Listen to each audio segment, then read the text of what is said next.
Hi friends, দেখো আমাকে দুপুর রোদের মধ্যে বেরোতে হলো। এখন হচ্ছে 12টা, কারণ আমার মেয়ের পরীক্ষা চলছে, ওকে আনতে যাচ্ছি, ও স্কুলে গেছে।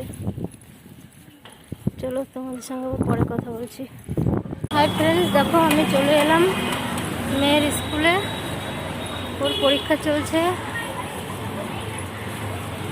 এখন দেখি ওর পরীক্ষা শেষ হলো কিনা।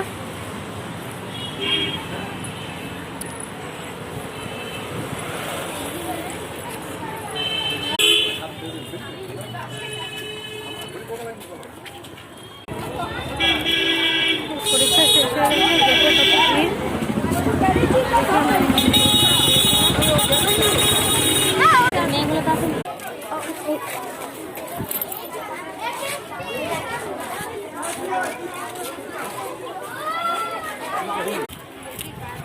এই দেখো মেয়ের